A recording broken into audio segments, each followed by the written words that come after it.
Hi, everyone. Welcome to the Healing Journey podcast with Dr. Jimmy Walters. Thank you for being with me this week for another episode of this podcast. Thank you also for all your support and the great feedback that I've been receiving. As I said in the first episode, we're going to do this podcast a little differently, and I'm going to try some stuff out and see what works and see what you enjoy. And for the first 6 episodes, everything's kind of been scripted. I've prepared my remarks. I'm a writer first, so it's how I'm most comfortable. And I did that so it's clean, it's pithy, it makes sense. But the other approach, which is what we're going to try today, is to be a bit more casual. I have some notes, but I'm not reading a script. And I hope that it works. I hope that it makes sense. I thank you in advance for your patience and your flexibility. And we'll see what your feedback is and how it goes. Typically, I've had 3 segments through the podcast. We're not doing that today. It's just one main segment and then ending with a prayer. And as I said, and again, this is just a chance to try some different stuff out. Why I'm trying it this week is because, to be frank with you, I'm exhausted. It's been a very difficult week in the world, and I was watching the State of the Union last week, and I watch it every year. It doesn't matter who the president is. I was one of the 32 million people who watched last Tuesday night, and I just got tired of the division. I did appreciate the awards that were given. I think that's something that should happen more often. We don't always get to see people who served in our armed forces, people who have dedicated their lives to this country, receive awards or receive honors. It usually happens in private. Maybe we see an image on social media, or we see a news report. But to be able to honor people, especially the gentleman who was 100 years old, I thought that was awesome. I think that was a good use of time and space, and unitive in nature. The rest of it was not. And it's not unique to this year. We see it year after year after year. It doesn't matter who the president is. The State of the Union is incredibly divisive. It doesn't matter what they say. One side's going to stand up, the other side's going to sit down. We saw during the last couple of years of the Biden administration, Republican Congress folks screamed and yelled, and then we saw the same on Tuesday. And I get things get heated, but it's hard to watch. It's hard to see the division in our country presented to us, especially knowing that so many of those people in that room are doing just fine. Those who've been in that position for a long period of time have health insurance that most Americans do not have. They have ability to make decisions that impact us as regular people. And they live in a different reality. And of course they want to be reelected, and they do what they need to do to get that seat for the next term. But it's very hard to see the division that exists in our country. And I was preparing to talk just about that today, and then came the weekend and our strikes on Iran and the region and all that's been happening in that region. And this is not a political commentary on should we or shouldn't we. If you know me, you know that I believe in nonviolence, and I know that for some folks it's Pollyanna and that's not realistic, but it's my starting point. And when we look at war, we know that violence begets violence. And that doesn't mean that the Ayatollah in Iran was not a horrible person and he did horrible things. And there are people in Iran who are celebrating his death, and there are people who are mourning his death. But my issue or my challenge is it's another war. It's another act of violence that is just in a long history of violence. I spent Saturday night and Sunday night reading and watching a lot about what was happening, anticipating that this was going to occur.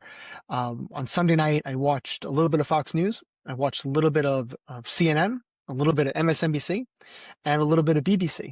And BBC was actually, I think, the most informative and helpful in trying to understand what was happening in the region. I went on social media. On Facebook, I saw kind of both sides of the aisle. I saw people celebrating the attacks. I saw people outraged by it. On Twitter, or X, which used to be really reliable for information, is no longer. If you're a fan of John Oliver on HBO, he does a great segment last week on how the algorithms have changed under Elon Musk and how there is misinformation shared in a whole new way that didn't exist previously. And that was my experience. I saw many posts from people that I do not follow that was flooding my page. Many images and videos that were not from this weekend, from years ago, or some from a couple months ago. I saw videos and images that were AI, and it's hard when you watch stuff and you say, well, is this true or not? And I spent some time, especially the past couple of days, going to more conservative newspapers and websites, as well as more progressive websites, looking to see what they are confirming as true or not true. And to be honest, even in preparation for today, to be able to find reliable information is really difficult. And it only adds to the confusion and the exhaustion. I am exhausted, honestly. And I'm not in the region. I'm not dealing with the impact of this. I'm not. I don't have military family who are in the region who are defending this country or another country. I am an American citizen who is just exhausted, and this is not just about the past week. This has been about years and years of division and war and battle.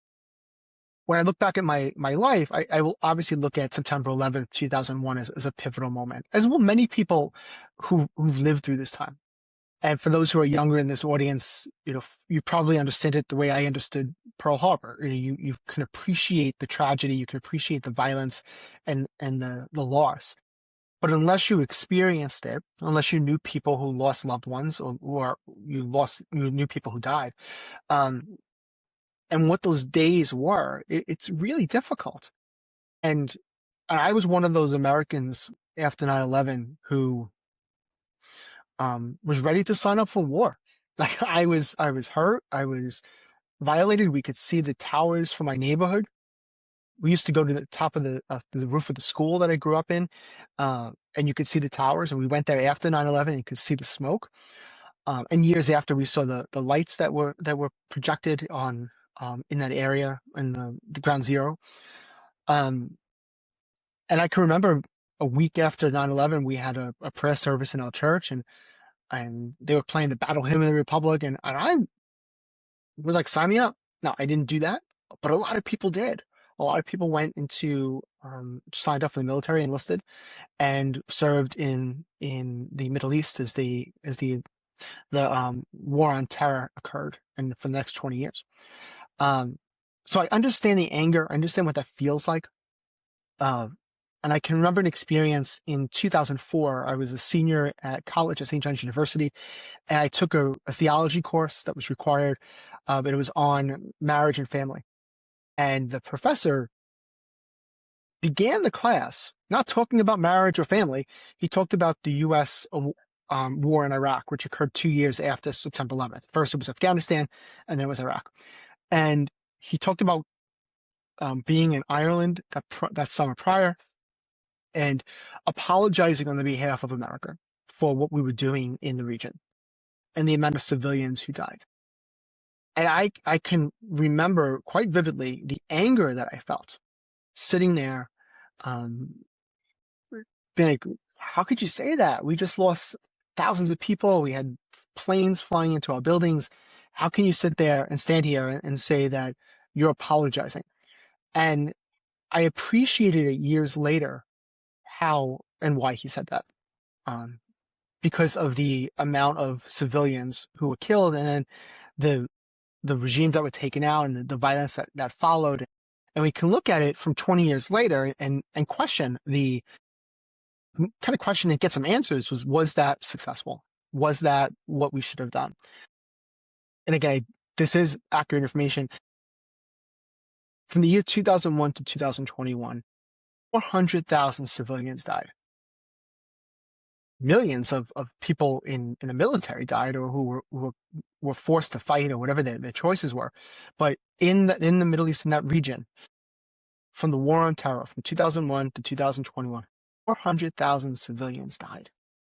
We have not experienced that as Americans, right? That has not been our experience. We have not had that massive loss. And I just can't imagine what that does.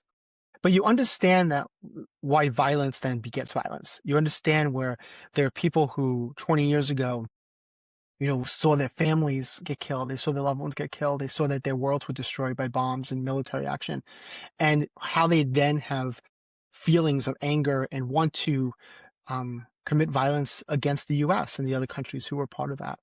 And that's where I'm concerned. I'm concerned for our future. I'm concerned for my children and the next generation, because we continue to see these cycles of violence. The Ayatollah was a terrible person. So I'm not sitting here saying mourning his death, right? I think I mourn anyone's death. It's kind of what I believe my faith calls me to. But I understand he was a terrible person and he did terrible things. My bigger concern is the amount of innocent people who are going to die and who have died. One of the informations I was trying to verify was a report that over 100 schoolgirls died Sunday morning. There was a school that was located next to a military area, and several reputable news sources verified it, but it was only being reported from Iran. So we don't have any other sources of information of its accuracy. But we should not be surprised that civilians will die. I'm recording this on Monday, so the day before you get it if you're listening to it when it comes out on Tuesday. And President Trump spoke this morning talking about, 4 weeks, 5 weeks, we don't know how long we're going to be here. He said more in the worst is to come. And just wonder how many civilians will die. And even when we're out of the region, whatever happens with the government in Iran, whatever happens in the area around Iran where we see that there's already violence developing between countries, how many civilians will die? And how many military people will die? We often kind of dismiss it and say it's the battle of war, and maybe we're desensitized because we have so much violence in our movies and in video games. I've been watching Homeland, which came out, I don't know, 10 years ago, and it's almost like it's playing out in real life. And you're almost conditioned to see the other as terrible people, as deserving to die. But we're called to something different. And I'll get to that, but I just am struggling with the amount of violence that exists. And what I'm also concerned about is, where do we draw the line? The Trump administration went after the leader of Venezuela. Again, terrible person, went in and pulled him out and brought him to New York. He's being tried. Typically doesn't happen. It's against international law to do so. Again, not a good person, not defending him. There's talks, or there's been some kind of tongue-in-cheek about Cuba being next. And when we talk about the Ayatollah being someone who has so many violations of human rights, well, where do we then draw the line? Are we going to then go to Russia? Are we then going to go to North Korea, China?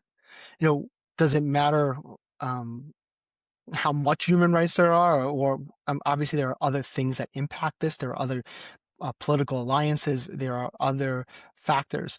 But to say that this was just to remove someone who is causing great human rights issues, this cannot be the beginning of something more. Otherwise, we're going to be in war and violence with many other countries and many strong military countries. There's a lot of questions, or there's a lot of theories of why this war is now here. You heard about the Epstein files. You heard about our relationship with Israel, the concern of nuclear weapons, the killing of all the protesters, the innocent civilians by their own government.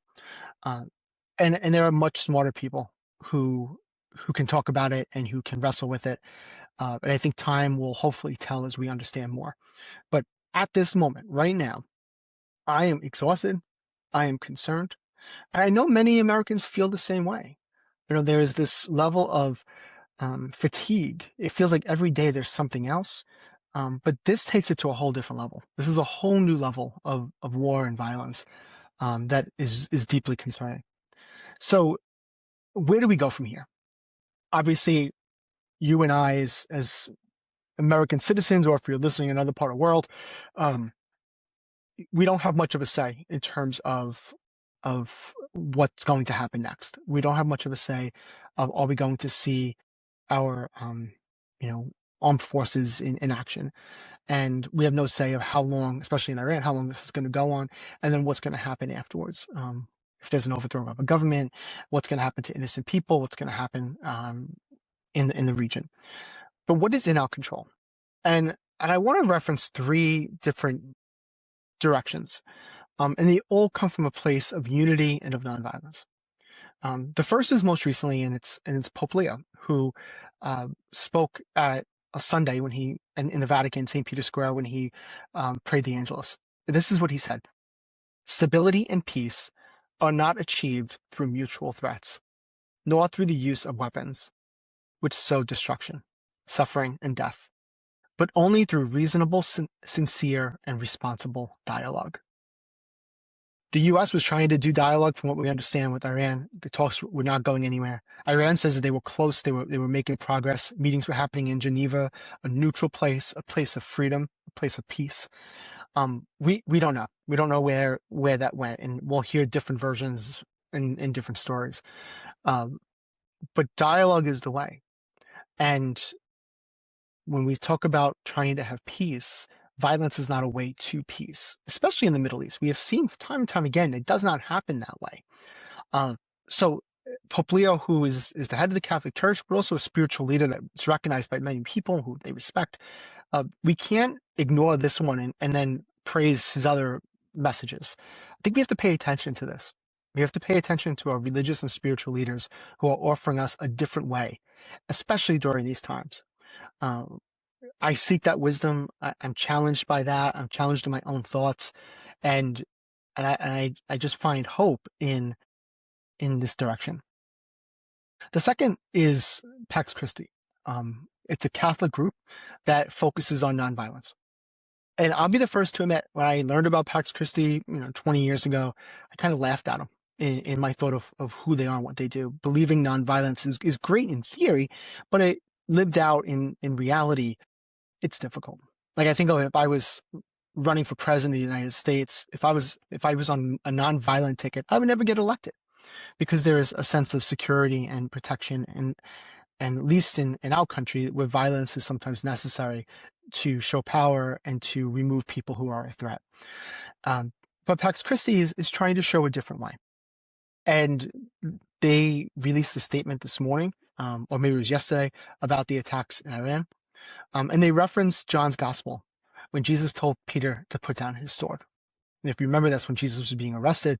And as he was being arrested, Peter put a sword and struck the ear off of a soldier. And then Jesus, through a miracle, put that ear back. And then he told Peter to put down his sword. And so we get clear direction, especially for those of us who are Christian, who are trying to follow the way of Christ, clear direction that we have to put down our sword, because violence begets violence. And then my other source of inspiration is from the Focolare community. A lot of people aren't familiar with the Focolare. They were founded in World War II. I got to know them really well. Their publishing house in North America, New City Press, has been the publisher of my 3 books. I've developed some personal relationships with people who work there. I had a chance to attend some of their gatherings. Wonderful, wonderful people. And they're all over the world. And they commit to living in unity. And they find unity through dialogue. And they disagree with each other, especially people who live together in the same environment. But violence is never the answer. Their story is rooted in World War II, as I said, in Trent, where bombs were flying above them, and there was a small group of young people who found shelter and were praying in scripture. And they opened up the pages and they found prayers that spoke to them, or scripture that spoke to them. And in one moment, Chiara Lubick, who is the foundress of the Focolare movement, said that they came across the line also from John's gospel when Jesus was praying to God on the night before he was arrested and then killed. And his prayer was, "May they all be one." And that became the foundational scripture and mission for the Focolare movement. May they all be one. His prayer before he returned home to God. And that's what they try to do. They try to find unity in all different ways. They just came out with a group through the New City Press. They have a monthly magazine, and it arrived Saturday morning, and it's about peace and peace in the world. And they have people of different religious traditions talking about, and I'll put the link to their magazine in on the YouTube page and also on social media. But this is a community it's a movement that's growing throughout the world of people who are making the choice to seek unity first, not violence. Of course, there's disagreements, but it's always coming back to a place of unity. And a lot of people in the part of this movement, it's their vocation, it's their commitment. So they live together, they share their resources, they serve in their local faith communities, and they just try to bring people together as Christ instructed. And I share Pope Leo, Pax Christi, and the Focolare as three sources of hope and of direction for us to say it is possible. Now, I don't expect in my lifetime to see world peace. I don't know if we ever will. I know that this is not unique to this time. I was at a concert in December with my daughter. We saw Creed, a big Creed fan, went to see them back in college, and they're back doing a tour. And they have a song called One, which is obviously about unity, one O-N-E, not W-O-N. Scott Stapp, the lead singer, during this concert in December, before he sang that song, talked about how he wrote it in the early 90s. He was a teenager at the time. And he said the words are just as true now as they were then. And the realities are as divided as we are now. We were as divided then. This is nothing new. But he reminded us that we continue to be divided because we're set up against each other. That idea of divide and conquer, which most governments and most empires have used, continues to work. When we see it, you saw it at the State of the Union, you see it at your Thanksgiving dinner table. We get so caught up in our political identity, sometimes our religious identity, but we are divided, and then those in power continue to conquer. The direction toward unity, toward peace, calls us to something different. It calls us to put down our sword. It calls us to listen, to better understand, and to be in dialogue. It's not always possible. I understand that. But it's very hard to proceed as we're proceeding. It's very hard to put on the news, to sit back and feel helpless as violence continues in all parts of the world. I also can't help but watch the bombs that are flying and think of our own country and think of our $1 trillion budget and the amount of money that's allocated toward war. It used to be the Department of Defense. It was changed to the Department of War.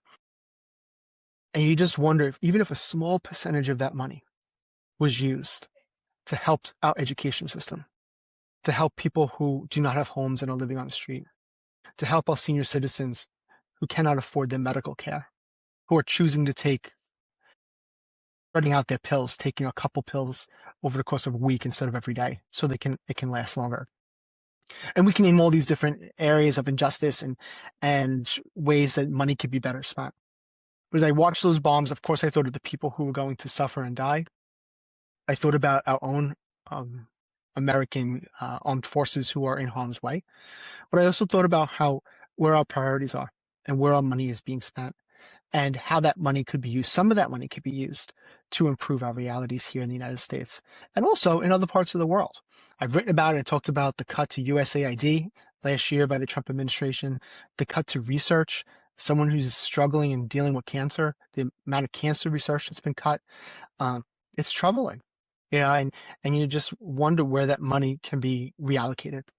And so where do we go from here?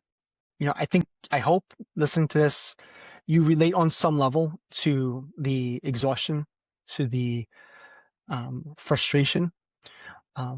If you're one who is cheering on the war and cheering on violence,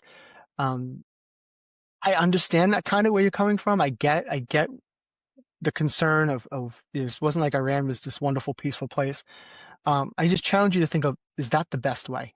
Is it the best way? Is it the only way? And how this has gone about, is this the best way? With the limited information that we have. If you're on the other side and kind of more where I am, wanting there to be nonviolence, wanting not to be in another war, I would say continue to think about how we can learn from this and we can grow from this, and what you can do in terms of raising your voice to your local political leaders. And be mindful of this when you go and vote. This year is going to be the midterms, and then a couple of years will be for the new president. But I think for all of us, this will be my last point, it comes down to our own, what's in our control, kind of our own sphere of influence. And I'm a dad. I have kids. I have a wife. I have parents. I have a sister. I have family. I have friends. I belong to all these different networks. Um, because I worked at a university for so long, I had a chance to meet so many people and have kept in touch with many of them. So I understand that in my sphere, there's a lot of connections, and I have an impact in that. I have a chance to, especially through a podcast like this and through my writing, to offer something different, to acknowledge my vulnerabilities. And in this case, it's that feeling of exhaustion and some helplessness. And to say, well, what's in my control? And what's in my control is to raise my voice, as I said before, to be mindful when we go to elections and who we're putting in power. But it's also to secure that I am not living a life of violence. I'm not living a life of aggression. I'm not living a life of injustice. And that if I'm going to lean on nonviolence, how am I going to live nonviolence? And the prayer that I want to share to conclude this offers a roadmap to that. And it's a very familiar prayer. You're familiar with it, especially if you're a Christian. And it's the prayer that's attributed to St. Francis.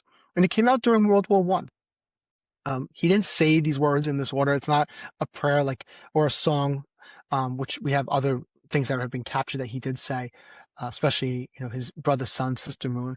But this is attributed to his message and to how he led his community to live in service to people living in poverty, to the sick, and to trying to be Christ-like.